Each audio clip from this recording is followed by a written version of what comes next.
Good evening, everyone, and welcome to Lynch Lounge. And we are so privileged tonight to have Monique Campbell join us for a great chat about her journey to photography. And with that, I'd like to ask, of course, Gladys to introduce herself, and of course, Monique, and then we will then start with our chat. Hi, Monique. Can you share some of your photography background? Well, thank you very much for having me here tonight. I'm thrilled to be here to talk about my passion for photography. It's been a long journey for me, starting when I was an early teen, and I have now 30 plus years of professional photography behind me. I went to school at the Western Pacific Academy of Photography in Victoria, British Columbia, Canada. And it was a wonderful experience. It gave me a foundation, and I went on. My first job was at the newspaper in Moose Jaw, Saskatchewan, and I worked there a couple of years before going off to Sudbury, Ontario, where I freelanced. And, here I am today after doing a number of years in photojournalism, wedding photography, as well as now since 2016, I've been a humanist street photographer. And have you found the photojournalism helps you with doing humanist street photography? I think it has. It's given me a certain perspective. I really try to make my images true, very much dependent on my journalism background. Having said that, I am a big believer in post-production as far as my fine art photography. A big hero of mine was Ansel Adams. And, I was lucky in photography school to learn the darkroom. And so I was able to learn how to dodge and burn. And I've carried those experiences on into the Lightroom in my post-production today. Thank you so much, Monique. Would love to see actually some examples of your work at the moment, and if you could also explain to us those photos. Wonderful. Well, I'll do the magic now and share my screen. Well, this is just a fun little shot. I'm a big fan of Vivian Mair, and back, when, this is going back to 2017 or so, when I went to the Stephen Bulger Gallery in Toronto, and they were having an exhibition of Vivian's work, and I happened to catch myself in a mirror. So that's my little nod to her work. And back in the day when I worked at the Sudbury Star as a freelancer, I often listened to my police scanner back in the day, and this was made in 1993. I got up and I drove over. There was a fire in an apartment building, and I just happened to see the firefighter coming out of the building with the child in his arms. He laid him down in the front yard. And, one of the women is actually an aunt and a neighbor. And I made this photograph, and they held the paper back and published it. And it ran on the front page of the Sudbury Star. And the next day it was ran across the country in the Globe and Mail National Edition. And it went on in 1994 to win the Canadian Press runner-up picture of the year, as well as the Thompson newspaper chain photo of the year. And it's a photo that really it still pulls at my heart. And I think in all my experiences, I learned to have empathy. And, I'm always looking for that emotion when it comes to photographing people. And just another quick little picture. I really enjoy living in Kitchener-Waterloo for a decade or so. And they have quite a community of Mennonites living in St. Jacobs area in Waterloo region. And I just love this quiet moment at a meeting place where they gather, and just finding the Mennonite women, photographing them through that window as they were at the service. So that's a little bit about who I am. That's amazing. So you've These are really invocative photographs. They're simple, but they hold such, meaning, and at the same time, it's I would say that you do have an eye for catching this type of photos that actually grabs the person's attention. Well, thank you so much, Janet. I really appreciate that. It's, I've got a motto that I live by, and I live by the 3 P's, and that is practice, perseverance, and passion. And with all those, I really try to strive to do better each time I go out and make photographs.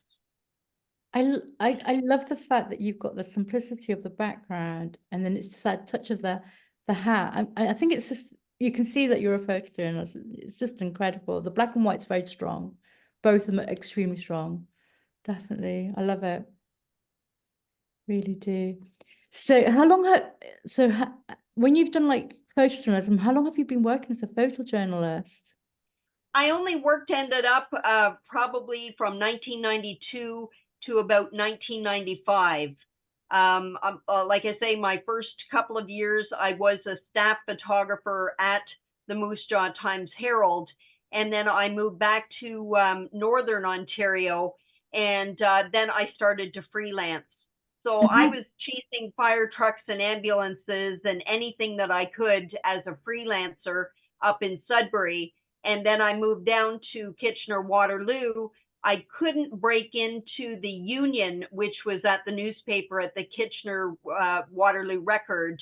And so for me, it kind of, it ended my career as a photojournalist. And to me, that wasn't necessarily a bad thing. It's hard on the soul to always be chasing fire trucks and ambulances, and that's not somewhere where I wanted to continue on with. Yeah, I understand that. And how did you get into photojournalism? What was, the path that led you into that area? Well, I studied at the Western Pacific Academy of Photography with Ted Grant, and he was the granddaddy of photojournalists in Canada. And I was fortunate to, study under him and learn about, documentary photography and photojournalism. And I really learned that aspect from him. And then, of course, my first job, in the industry, it really set me up to work as a newspaper photographer. The next question actually that I wanted to ask, because your work with photojournalism is so fascinating, and also it's not an easy thing to do, and having the award and having your photo published nationally is such a great achievement. And you did mention that your career in photojournalism ended when you couldn't actually break into the Kitchener Waterloo, how did you call it, the union? Kitchener Waterloo Record. Yeah, they were unionized. Union. And yes, yeah. So from your background in photojournalism, did that actually also help you choose the next path of your career as a photographer? Well, actually, I stumbled into wedding photography after I got out of photojournalism. And I did that with my then husband for a decade and a half after that. And, we did, at the height of our season, we did 27 weddings Oh, wow. together. And of course, my focus was always on the candids, and Mm. he excelled at doing the portraits. So we got into Mm. that.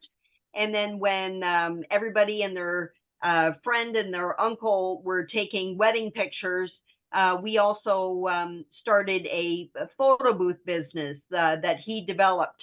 And so we used that in conjunction to weddings. The relationship ended after a while, and then I took a bit of a break. And like I say, I discovered Vivian Mair in 2013. And on my first trip to the Netherlands in 2016, I really started my humanist street photography in earnest. And I've been doing it ever since. Oh, that's amazing. Talk about your process, particularly your number of series. Well, I have over a dozen, and it's growing all the time. And I'd like to show you some of my series. Today, I've got about 7 that I want to show you. Really, you know, when I talk to people, and I do a number of camera club talks, and I'm always encouraging people. You know, other photographers come up to me and say, you know, it's difficult. I get out on the street and I don't know what to do. There's so much to see. And what I like to tell people is that don't start with a blank canvas. Actually, you know, start with a series that you have in mind. And something as simple as photographing anything, you know, red. I just saw a great video today by a photographer that I admire, Zeno Watson in Scotland. And he actually went out and photographed triangles, whatever he saw. And so, like I say, don't start with that blank canvas.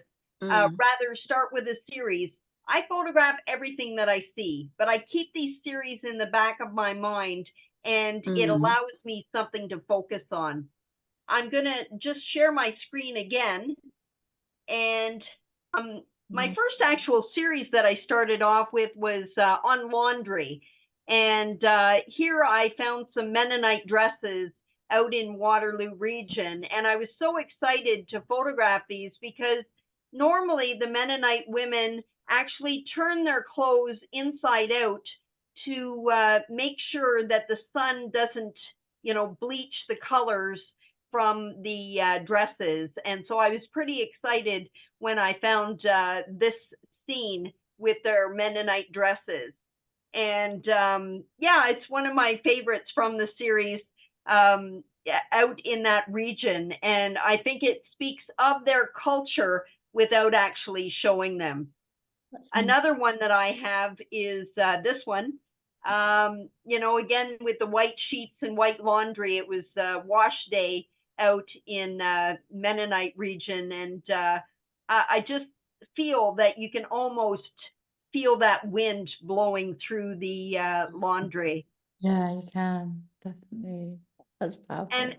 And another just example, this one here I made in Venice in 2020, and happened to be walking around. I spent 10 days there, and in the Cannaregio district, and was walking around and saw this laundry scene. So I made this photograph, and I call it Venetian Laundry Day. And it actually was juried by the Salt Spring National Art Prize in 2021. And it was chosen one of 52 finalists out of something like 2,256 entries. And I was able to go there in 2021 to Salt Spring Island, British Columbia, and actually have the exhibition. And I'm quite pleased that this one sold the next day after the gala opening. So this is a very favorite series of mine on laundry. Like I say, it probably dates back to about 2005. That's incredible. That's actually, that photo is I just there's a sense of serenity in it, and you know, it's like a slice of life in a, you know, in this city. I love it. It's very human. Thank you so much. I do feel it has that human element in it, with not a person around. And it does speak to my soul. It's very I find it very calming. Yes, yeah. There is and it could just have been without the laundry hanging there. It could be any street, it could be any street that you find in a corner and in any city. But this one just makes the photo. There's the human, it brings the human elements, and it just it's there is that it grabs your attention. Well, thank you so much. And in around that time, I also started another series that has been with me to today, and that's called On Reading. And I was inspired by Andrei Kertész's series that he actually started calling it On Reading. And I went out just as he did, and I tried to photograph people candidly in public as they are reading. And this is one of mine from a number of years ago, I think back in 2016. I remember calling my mom on the phone and telling her, gosh, I haven't seen any red leaves here. And it was funny, I took the bus later that day and I spotted this person reading, and they had a bookmark with a red maple leaf. So I just really liked that. And yeah, it's a fun series, and it's really surprising. The more you look for, people reading, the more that they appear. And yeah, it's just a fun little shot that I had. And another one from my earlier days, I saw this woman on the bus. I was heading home myself, and I knew I couldn't get a candid of her. So I went up and I asked her if I could photograph her, and she said, sure. And so I was able to make this image of her at the back of the bus. And she was reading I Know Why the Caged Bird Sings by Maya Angelou. And I just loved the scene and that moment, even though it isn't candid per se. It's just a wonderful slice of life, as you said before. Yes, it is a wonderful slice of life. Definitely. How close were you with the other one? Because I noticed one with the red leaf. Were you quite close when you took that image? Yes, I was actually, because I was They noticed in both you. cases. I was right across the aisle, Yeah, and did they I was notice? able to take it. The other one is cropped because I wanted the story of just the book, the hands, and the maple leaf. Yeah. But literally, I was sitting with this woman in the next seat across the way. That's amazing. And did they both notice you? Did the lady with the leaf notice that you were there? No, she didn't. That's incredible. So Yeah. you did well not to get noticed, actually. That's brilliant. Well, that time, I was in a better position. And like I said, I just snapped it candidly and I cropped in. But this one here, there was not a chance that I could get away with that, because I was actually sitting 2 rows in front of this woman. I had looked around and saw that she was reading and just knew that there's no way I could maneuver myself. She was sitting with a bunch of friends who were in the other seat, and so I had to ask her. And but I really like the outcome here, and I especially like the back dust jacket photograph of Maya Angelou in relationship to this young woman. Lovely. That's really, really lovely. Yeah, and also I just have to say that you're right. The photo and the woman, they have the same hairstyle. You could actually you could say that she could be representing her. And I think I remember you did say that you asked for her permission, but her demeanor is very natural. Well, yes, she and just I told her that. I said, I have this project, I explained myself, and I said, I just want you to go back to reading as if I hadn't interrupted you. And so she did. Yeah, it just like you know, her expression just shows that she's into what she's reading, that she's in that world. Yeah, and I that's just want to very show another quick picture good. here. Oh, I love This was that. actually made in 2017, and I was photographing through a window. And you know, this, what I like about this is that it's timeless. They could have been taken back in the 1950s, and Yes, she was yes, reading it her does. magazine. Yes, it Very true. definitely looks like 1950s for sure. It looks fantastic. I love that. I love the fact it's got the old vintage hairdryer as well. Brilliant. And my last one that I want to show in the on reading series portion is Yui reading. And I actually was at a friend's place up in Owen Sound, Ontario. And Yui is blind, of course. I came out of the bedroom and he was in the living room reading away. And, you know, this really spoke to a couple of my series that I have. Of course, the on reading, but also my on hands project that I have.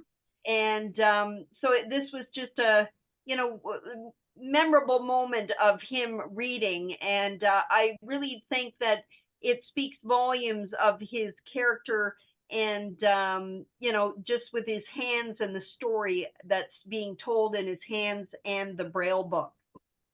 Oh, it's beautiful. Honestly, Monique, that's beautiful, Monique. It's absolutely stunning photo. I love that.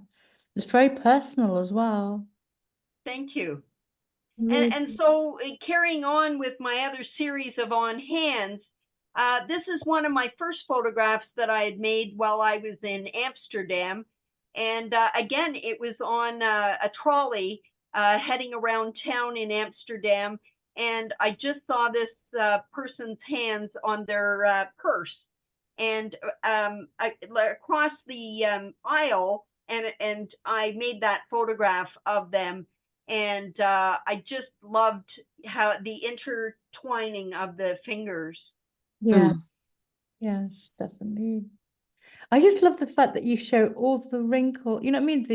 The wrinkles of the hands and the nails, and you can see the hair. It's just really stunning.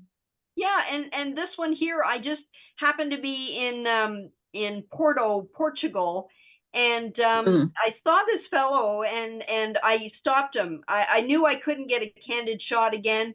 I stopped him and introduced myself, told him about my on hands project, and I said, I just want to photograph your hands. And he was already posing like this, and so I made it. And I love all the little details that come up afterwards, you know, with seeing the tattoos with love and hate and, Yeah. you know, everything like that. It's just really, it really speaks to me. Oh yeah, you can. You can see. Yeah, it does say love and hate, and also there is some kind of I don't know, it's the symbols within the words itself. Yeah, unfortunately, I didn't have a lot of time to spend with this person, but you know, yeah, it just I love the rings and you know, the one tattoo has a floral and the other one is kind of like a mandala, and yeah, it was just a very quick interaction. Fabulous. Just to let I you, was just thinking that you know, but just by the hand, you'd want to know why, you know, the person decided to actually have a tattoo of love and hate, you know, on each hand. And that's what I love It's about quite street intriguing. photography. You know, you come up with your own story, your own narrative, you know, and not necessarily knowing what his story was. The viewer, I think, can make up their own. yeah. Yes, that's true. That's true. And that's inspires I think it's thought-provoking. That's the word I was trying to look for. And these photos and the others actually invokes that. I suppose it's photographers, if you look at it psychology way, we project our emotions in some ways, don't we? We project a bit of ourselves on the photos. Yeah. So this is my continuation of my On Hand series as well as my On Cafe series. And I just love to people watch. And here I was testing out a new, to me, Fuji camera. And I was simply having a coffee at a cafe when I saw this fellow. And we were both enjoying our coffee, and he looked off. And of course, I was so drawn to his hands. And, you know, another memory from Hamilton. Yeah. And this one again, this was in Den Haag, the Netherlands. I just happened to be walking past. And again, I just love capturing people when they're at a cafe or a bar or something that, you know, that they're meeting people and having a drink or having a coffee kind of thing. And this is a fond one for me. This was in Belgium. And I have relatives in Belgium. My mom's family was from Belgium. They emigrated to Canada, and I went back for a visit and with the relatives to Rose's Bar, and I spotted this fellow sitting there having a glass of beer, and I call this one Portrait of a Flemish Man. And I have shown it a number of times in exhibitions, and it's just a fond memory for me. When I go back to Belgium, I see my relations. You know, when I step off the train and I'm in Belgium, I really see, you know, the people's facial expressions and their features all remind me of my mother and her siblings, and you know, it's a fond memory. And my final one in this On Cafe series is Notre Philosophie. And I photographed this while I was in Paris, France in 2018. And I came around the corner and I just couldn't quite get the photograph that I was looking for. I was really enamored with her outfit and her hair. She seemed like quite the character.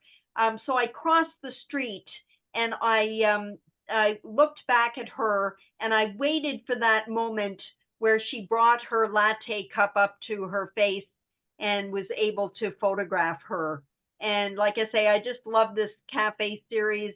You know, I like to take breaks when I'm out doing street photography, and I often go to a cafe, and they are just a wealth of opportunities there to photograph people. Yes, there is. Definitely. I love the series. I have to say, I think each of the photos actually speaks of like the old Belgian Flemish man. He looks like he was you know, he had something in his mind, and he's, you know, it's like he's looking at something, but at the same time kind of remembering something. There's just that emotion on his face that gives me that impression that, you know, he is not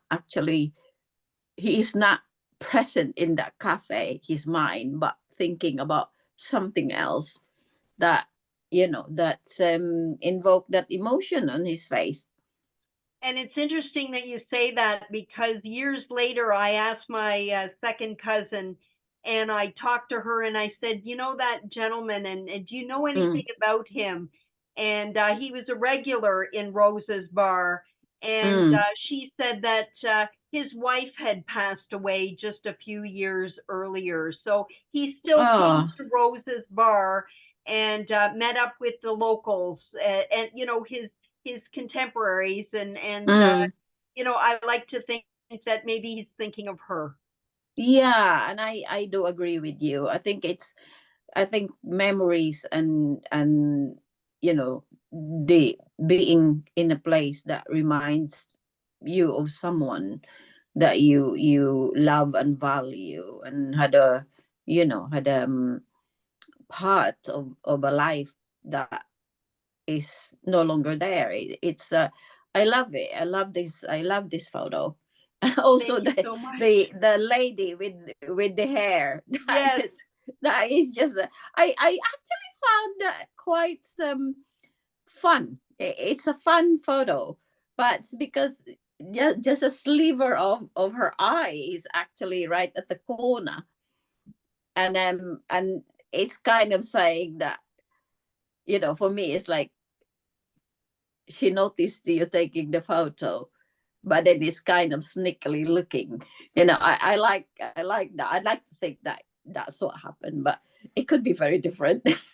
I actually love the one where you've got the guy smoking with his hand like that, because that's quite a British pose, I suppose. That's why I like it. It reminds me of the 90s in Britain. You know, the one with the gentleman who was doing that in his chair and smoking. Yes. If we can go back to that one, there That's it is. that's Yeah. a very British kind of pose, I suppose. Yeah. Yeah, and that's interesting because it was taken in Den Haag, at The Hague, and just as I was walking past, and again, I think he was lost in thought. Yeah. Yes, he is. Yeah, Yeah. and Well, it's. I love this series. thank you. Well, Yeah. we'll in the matter of time, we'll carry on to my next one, which is back Yes. to the Mennonites again. And this is one of my earlier photos that I made. I just love the fact that the children were playing around. And of course, they're learning as they do that. They were playing horse and buggy. And of course, in the background is one of their buggies that, mom and dad would drive. And probably dad would drive it more so, but again, it's another simple slice of life from the Mennonite culture. I love this series, the Mennonites ones, because have you ever thought about doing a book on this? Because honestly, I love how unique this is. It's not something I see every day, It's been done. I know Magnum photographer, the only Canadian Magnum photographer, Larry Towell. He has produced a number of books on the Mennonites in Lambton County here in Ontario, and his work is just stunning. It's really inspirational to me. And then there's another one that I've, I try to be respectful and photograph the Mennonites from a distance, or just show not so much them per se, but their culture and all these horse and buggies. And the day that I saw this was extraordinary. Something had gone on. I didn't realize whether it was a wedding or a funeral, but there were hundreds upon hundreds of these horse and buggies, leaving the area. And I was just intrigued by this photograph. And of course, I was in the position to be able to show that field and the sky with the negative space. That is such a strong image. Honestly, I love it. I absolutely love that image. You should definitely make like a series on all of this, like a book, because it's just pretty powerful. Well, I do like it, and this one, I was just at the side of the road, and I made this candid, and I got lucky that the little boy looked back, and it just shows our mutual curiosity about each other. Yeah. Again, being very respectful, not to show his parents' identity, because the Mennonites are, value that. And just the young boy who hasn't been confirmed yet, he just looked back, and it just it speaks volumes of that time and space in Mennonite country. Yeah, and he that curiosity in his face and the innocence. And I think it just, for me, he just wants to know, what's happening, and I love it. It's very human. It's definitely very human. Definitely that connection. And I live about an hour's drive away from Waterloo region now, but I go back on a very regular basis. I support the community. I buy maple syrup at the Hawksville Bakery that's run by Mennonites, and I try to support the local community as well. And I just have lots of fond memories of that area, and continue to go back. I want to also bring out this one. This photograph I made in 2017, which is almost near Niagara Falls, if people know where that is. So yes, yeah. This is actually at the Welland Canal Museum.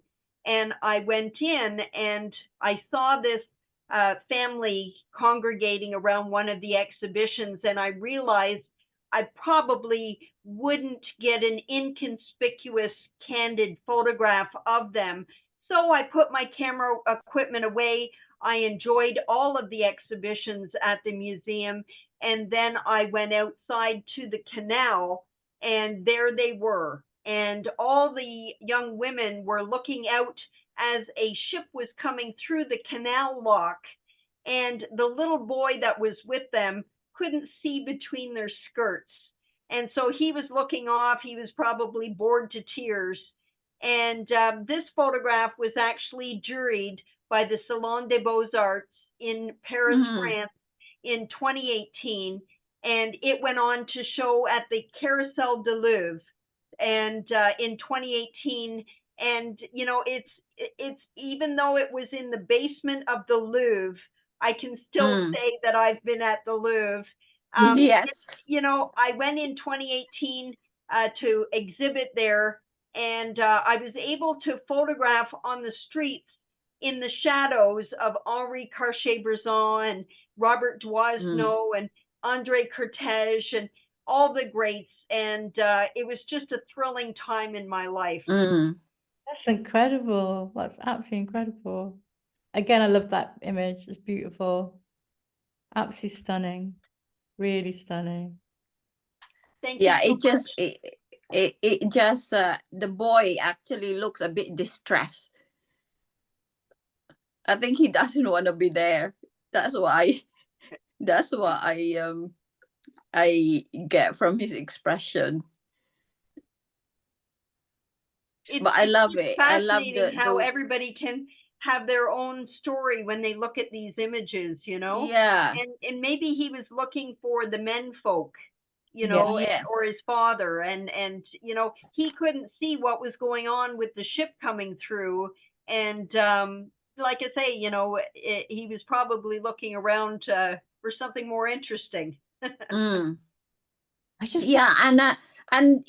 the women congregating just looks at like the curiosity, that sense of wonder. You can sense it from them as well. I just love the fact you've captured the headdress, the way they're dressed, the hair, everything. And I love the fact that you've got them looking outside as well. It's just beautiful. And again, with the fence, it adds another element to it as well, I love that. It makes it more can be so many interpretations. Yeah, you've made it very contemporary with the fence in it as well, because it's just the way the clouds are so peeking out through the fence. It's just a stunning image. I can see why that was chosen in the Louvre. I mean, that's an incredible. Yeah. I see why. And without the, if this was just shown without the background of them, looking at a passing, boat or a passing ship, it could be anything. And like what you said, the viewer could interpret it the way they want to interpret it. So and what makes an image, actually, when it tells a story, and also it allows people to use their own imagination to tell the story. I have a great fascination and with women. I have another series that's called Women by Women, and I really like to go out of my way to give voice to women. Here I was in Hamilton, Ontario, and I was walking along and I saw this woman. The sun was beating down and she was just taking a break from her heavy load. And I was able to find this quiet moment, as she was trying to recover from her day. And I really like this image. I feel that there's emotion there, and we've all been there as women, with our daily lives and our errands and our work. And I just felt so relatable to this woman. I think also, It is. yeah, I also think when you get to a certain age as a woman, you feel invisible sometimes. And I think it's so nice to have images of women of a certain age, because too often because of the way society is, they tend to ignore women of a certain age, don't they? And I think there's so many, the media were assaulted with the perfect image of a young woman. And I really try to go out of my way to, like I say, give voice to all kinds of women. I agree. And actually, that is a really good point, because I think at the moment, the people's, particularly young people's, image or perception of women are actually distorted with the whole imagery that social media, the media, mainstream media shows, that it's almost impossible, the level of, because of the level of manipulations as well on photographs. And now, particularly young people aspire to something that isn't realistic, almost not realistic. And I think that's a tragedy, particularly for women. I couldn't agree with you more. The photo manipulation and trying to get that perfect look is just unachievable. And some of the campaigns that are out there, whether it's in the media or advertising, and it's anti-age. Well, no, really, what we need is pro-age. Yes, I agree. Definitely we need that. I agree. And I don't think the filters help. I think some of the filters tend to hide what people really look like. And then they wonder why, when they actually see a photo of someone else taking the photo of them, they then think they don't look as good as as the filter. And it's because we have distorted views of how we view ourselves, instead of just viewing ourselves for what we really look like and just appreciating it. Yeah. And then, of course, here we are in Hamilton, downtown. I do love my leopard print series. I go out of my way to try to track women down when I see them in leopard print. And, I followed this woman down the block and managed to capture this candid. And again, I got lucky. She was standing on the corner with the downtown Hamilton sign in behind her. So that's another I fond love her. memory. I love her. Yeah, and this one, Gisela, I started to photograph her from down the street, and I got so lucky that the dog looked at me, and I went up and I had a conversation with Gisela and told her how much my parents had a dog, Peppy, that looked just like her dog. And so we had struck up this whole conversation, and I was able to give her a couple of prints a couple of weeks later. And we just struck up such a great conversation over the dog. And she just a fascinating woman to talk to. I love the way she coordinates her outfit. She's very stylish. I like it. Oh, she I like did. her. Yes, and when I met her again, the dog had a different outfit again that matched her jean jacket and her colorful shirt. They were both quite characters, to be honest with you. They look like characters for sure. Yeah. And then, of course, I've got a whole series of On Windows. And here I was in Toronto, and I saw this woman from behind. She was at a takeout restaurant, and I went right up to the window, and I just hoped that she would turn around, and she did. And I was so excited, I took 2 frames, and I ran. And I just, I've been inspired by the work of United Kingdom photographer Dawn Eagleton, and her work with people in windows, and so I was trying to recreate that, and this is one of my earlier attempts. That's fabulous. I love the fact she's staring at you. Oh, it's gorgeous. I love And that. then this one I made it as part of my Small Town Streets series. Again on cafes, you could say, on windows. They all seem to kind of blend towards each other. And I happened to find this woman as she was at Lily's Cafe. That's fab. I love the lighting. I love the way you've got the lighting showing on her, and then the rest of it's dark. It's brilliant. It gives it And so then much. just another quick example in this series. This time I was actually inside the cafe looking out, and I had my camera ready. And then, she walked by the window, and I think she was checking out her reflection, and then she just moved on. And I was there, the old adage, when chance meets the prepared, and I photographed this woman as she was looking into the window. Brilliant. I love the newspaper as well, the way she's holding it and she's looking in. I just love photographing people from all walks of life, and it's part of the photojournalism heritage that I've been brought up with, and what I did for years is trying to reflect the world that I see back to other people. Yes.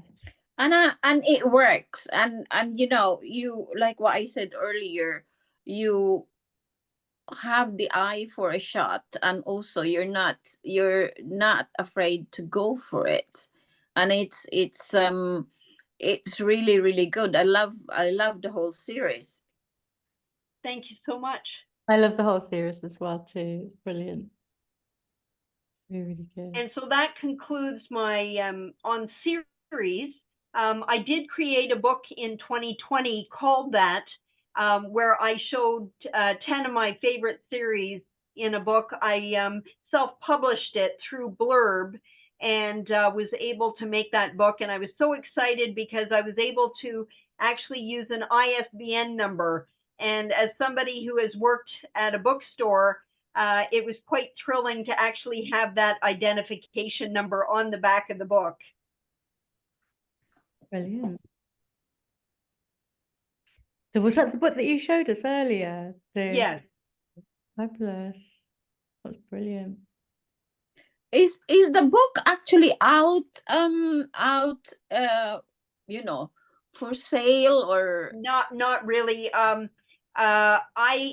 in 2020 I made copies as people bought them. Unfortunately, with the books, I don't keep an inventory. I have maybe 1 or 2 left on my shelf.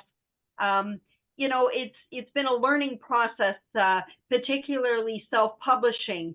It's quite an expense to do it that way. The quality is wonderful, but it's such an expense to create the book and then to have it shipped, that it's almost prohibitive to actually try to get it into bookstores. I see. God. that's I do echo what Gladys said earlier, that I think you should think about, pulling together like your work. It's like an anthology of your, of your best work, and publish it, because it's stunning. The next area that I do is fine art photography. Yes. And again, I was out in Mennonite country a few years ago, and it was an autumn day, and driving along and discovered this Chesterfield in a farmer's field. And so I photographed it. And then I was watching the Weather Network and discovered that the next day there was going to be a snowstorm. So I got up early and headed back to St. Jacobs area where I had discovered this Chesterfield, and I got lucky. The next day, I was able to photograph it in the snow, and I'm so excited. This photograph that I call Abandoned Chesterfield #2 is actually exhibiting right now at the Art Gallery of Hamilton in the Women's Art Association of Hamilton's exhibition, Language of Color. And it was wonderful to see that. That was actually last year's exhibition. And so that's a little bit of my fine art photography, as well as moonlit decay. I have a love for vintage cars that I find at random and photograph them in available light. And this one, I used a little bit of post-production Lightroom magic to turn it into an evening twilight picture. That's amazing. And finally, this one here, the Abandoned Drive-In, is another one of my series. It was, just up northern Ontario. I discovered that this drive-in on a really rainy day, and they've kind of gone by the wayside, and trying to preserve that heritage of the drive-in culture. So have you done quite a few abandoned places then for photos? Yes, I do.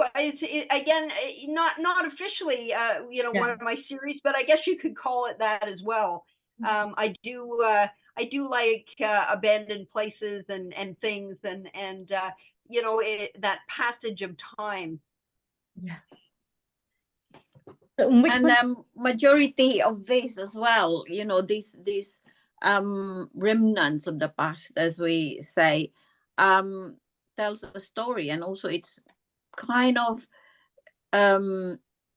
reminds me of sometimes what we lose in the process as well, with regards to our culture, our heritage, and it's good that you are documenting this, because it's part of history, part of a story, and maybe generations from now people wouldn't even remember this, that it was there at one point. Right. I remember my first time I went with my parents to the drive-in. Oh gosh, it would have been the early 1970s, and we saw Grease. And, I sat in the back seat of the car, and it's quite an experience to actually go to a drive-in, and I have fond memories of that.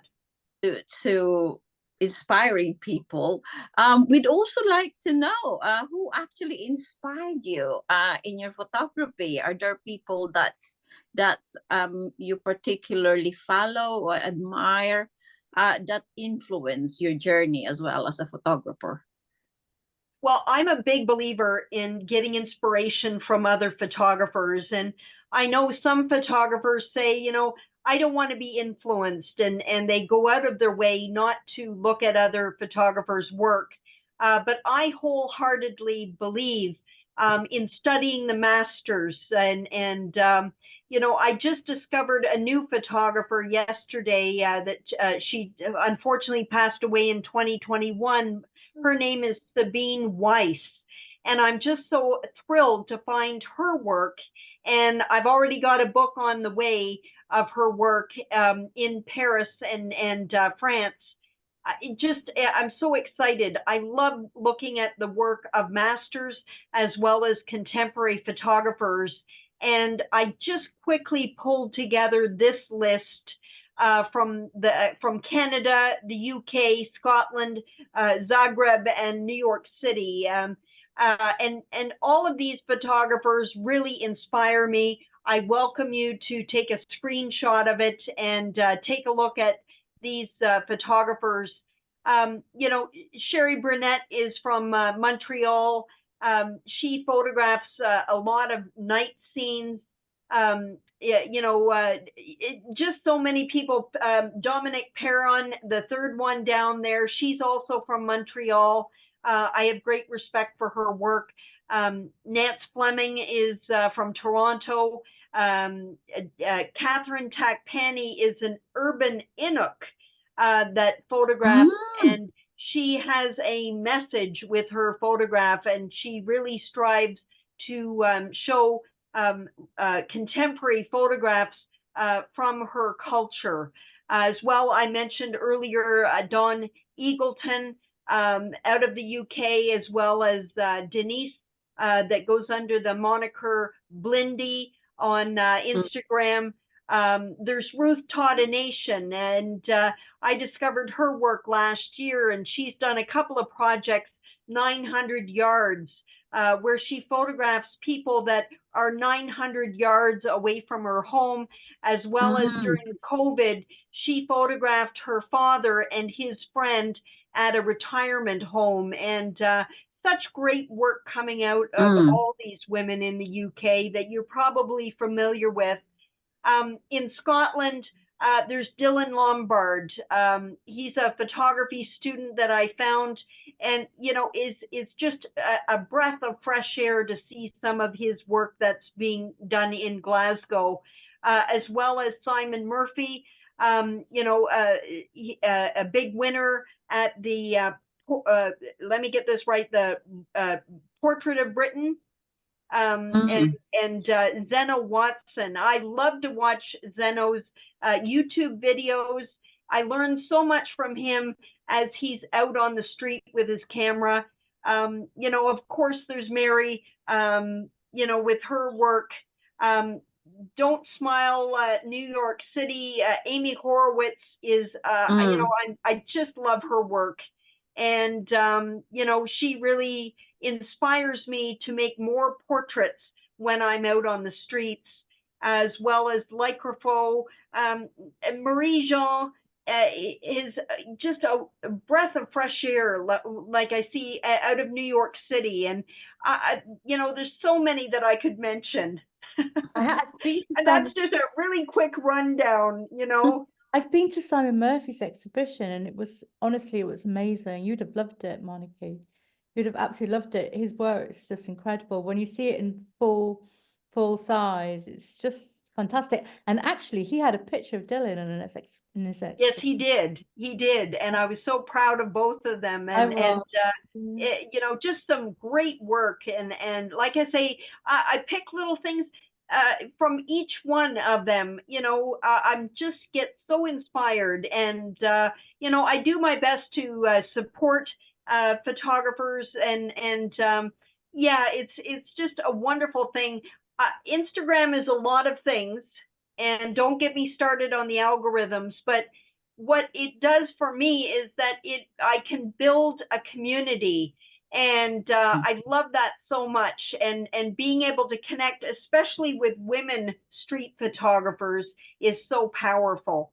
I know, because that's what I love as well. Is was it Women Street Photographers that's been run by forgotten the name of the lady who runs it, but Gulnara. I don't know if I'm pronouncing that right. Yeah, Gulnara. But I just love the fact how she sorts out curates the exhibitions. I mean, she's just got an amazing eye, and I love the fact she supports women as well, because there's not enough support for women in street photography, and she's done that. And the other thing I love as well is Street Badass.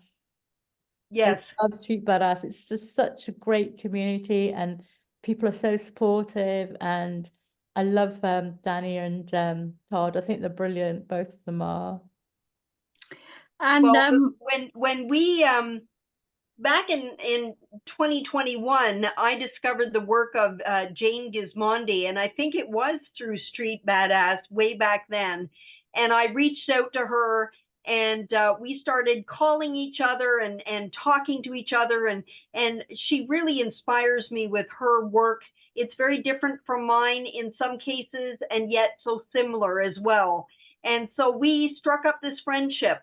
And we got talking and decided, you know, we'd like to share the work of contemporary women and non-binary street photographers in the memory of Vivian Mair. So we started a hub called After Vivian. And I was so lucky that I was traveling out to Salt Spring Island out in British Columbia, and we were able to meet up in Victoria. And here we are, Jane on the left and me, of course, on the right. And we got to photograph on the streets together. And it's been such a wonderful, you know, thing to do for not only ourselves, but for all the women around the world. And it's, again, very empowering. And we've had another chance to meet up actually in Hamilton. She was born and raised in Hamilton. And so she came back for a visit to her birth mother. And we were able to go out for dinner. And it was just a wonderful occasion to get together and celebrate, you know, our love and our passion for street photography. Oh, that's amazing. That's so great. And you know, talking about the group After Vivian, could you tell us more about the hub and the group, and if anyone actually watching this video, how where they can find it and how they can join it? Is there you know, some joining qualification for them to do, or you know, just tell us about how we could actually sure. It's a very volunteer hub. Jane and I run it, and we basically invite women and non-binary street photographers to follow us and you know, send us a DM saying that they're interested in being featured, and we literally get in contact with each person, and you know, we choose one of their photographs and then put it up onto our post onto our hub. And you know, we try to spread it around. We really like to try to show as many new women as possible. You know, and women that are just starting out, and we're giving them that break to show their work on our hub, and that's what's truly meaningful to us. That's wonderful.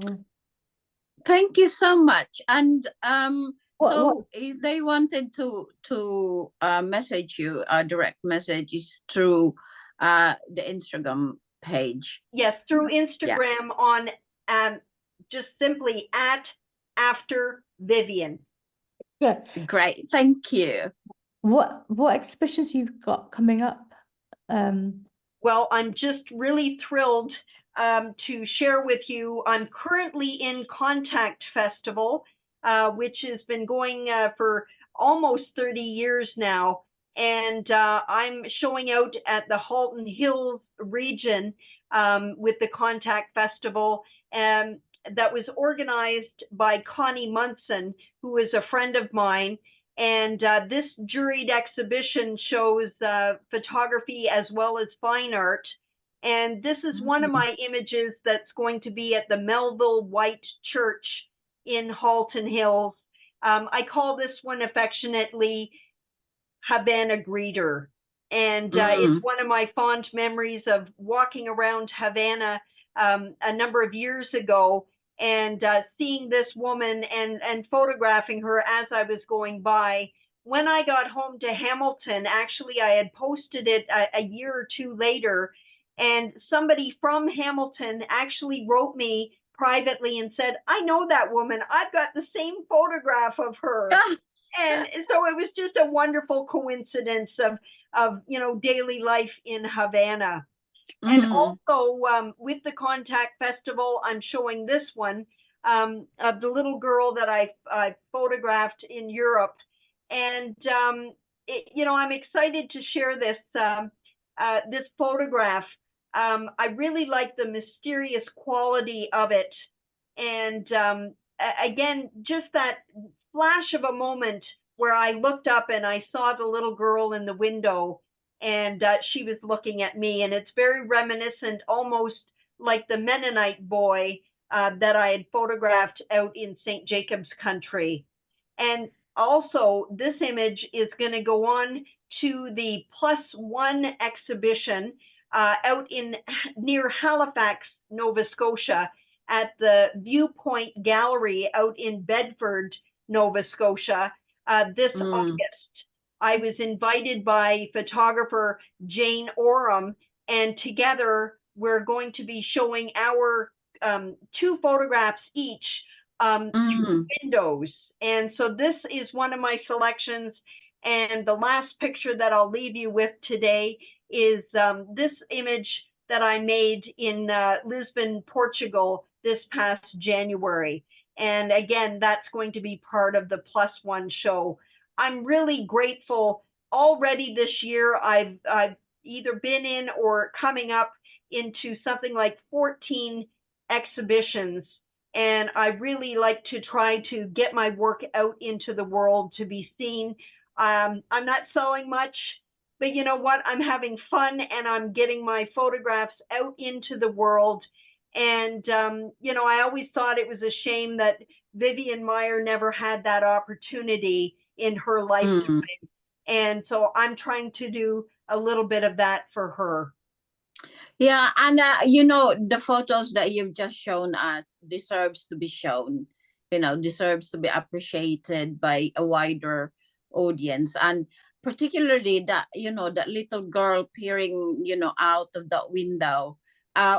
When I look at it, and I just look at the expression on her eyes, and it makes me think that, it's like she's seeing this wide world, mysterious and big, scary, and it's just like saying that, oh, what's waiting for me out there, and that's just so, it speaks to me. That is just so great, and thank you, for showing that. Yeah, It's thank you such a very much. privilege. Yeah, thank you very much. What I was about to say was, what advice would you give to young photographers starting out and to develop into their art of street photography and documentary, and how to exhibition their work and everything? Well, it really comes down to what I said before, living by the 3 Ps, and that is practice, perseverance, and passion. And you've got to go out there and practice and get out there and make mistakes and learn from them. And perseverance, somebody asked me, what's the hardest place that you've ever photographed? And I've got to admit, it's Hamilton, where I live. Yeah. And I like to travel, and even if I go to St. Jacob's country, or the other side of Ontario, or Portugal, all these places, I come back with a fresh set of eyes, and I persevere. And sometimes, when I make a photograph and I look at the back screen, did I get it? No, then pursue it. That woman that was standing with the leopard print coat on, I literally went at least a couple of blocks. I followed her across the street, and I got myself into position, and I didn't give it up. I really worked the scene, and I came out with a photograph that I really liked. And it all just comes down to passion.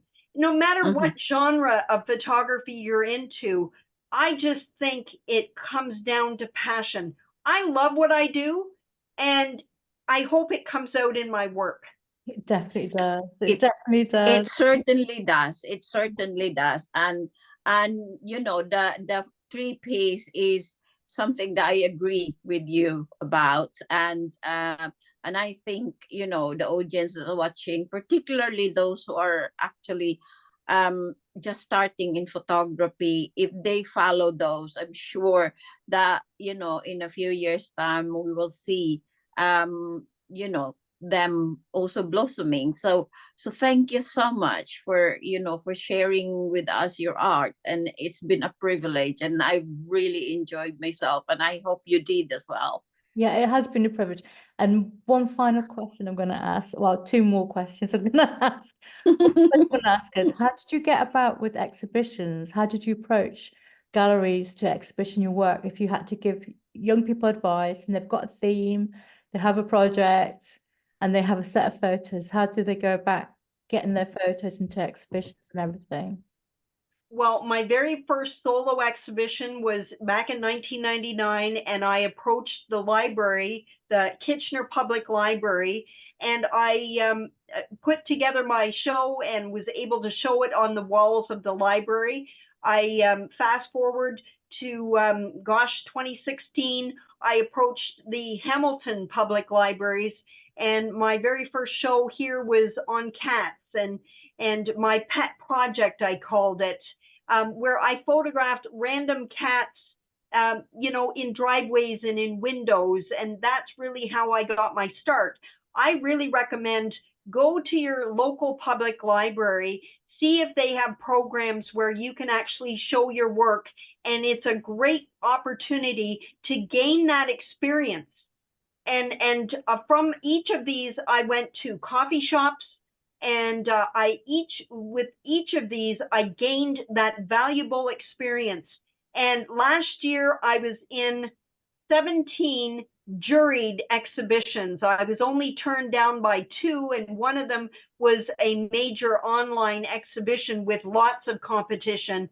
And what I like to say to people is, you know, get that experience at a local level and continue to increase your skills and increase your language to do these exhibitions. And I really like to share with my friends. I push my friends, and in street photography and other genres here in Hamilton, I'm the first one that tells them about exhibitions, and I really try to get them involved as well. And finally, how can people contact you? I have a website. It's momentsbymonique.com. On Instagram, I'm moments_by_Monique. I also have another Instagram feed that's popular, and it's onhands.by.Monique. And again, if you're on Facebook, I do have a professional website. And again, it's momentsbymonique_street photography. So there's lots of ways to get in touch with me. I really enjoy, especially newcomers to street photography. I enjoy sharing my passion and sharing my wealth of experience. Brilliant. Thank you so much, Monique. Honestly, your photos have been out of this world. That's all I can say. Been absolutely incredible. I've absolutely loved it. Wonderful. Well, I really thank both of you and the opportunity to come on to this platform and share my work, and so many. I really, you know, it's funny, a little known secret of mine is that I like to get at least 10,000 steps a day. And a lot of those times it's going from 10 paces from my front door to the television in my living room in my small apartment. And I literally go back and forth, and I like to put on these podcasts and watch them. And it's a great way for me to get excited about photography. And, you know, I may not be photographing every day out on the streets, but I do something involved with photography every day. That's brilliant. And is there anything else you want to say, Jan, as well? No, I just wanted to really thank you, Monique. It's been an eye-opening and a learning experience for me having you in the, you know, in the chat. And thank you so much. And maybe hopefully when I come and visit Kitchener area, we might, I might get in touch if you don't mind, and meet up and have a coffee somewhere in St. Jacobs. Yes, that would be wonderful. Yeah, I totally agree with that. Yeah, that would be fun. That's great. Yeah. Yeah, that's great. Because Well- I'm planning on of course going back again this year, so I'm looking forward to that already. Good, good. And I hope I've given you some inspiration. Yes, Oh, you have definitely. definitely. I'm now inspired. Sorry, I'm now inspired to actually dust off my camera, because I haven't actually shoot much this year, and so inspired to dust off my camera actually when I go to London at the weekend, and see what I could get. And like what you said, I will also, I think, try and photograph the cafe culture within London, and see what I get. But thank you for the inspiration. Thank you Thank so you so much, much, Monique. ladies. Thank you. Bye. Have a good day. Bye. Bye. Enjoy the rest of your day. You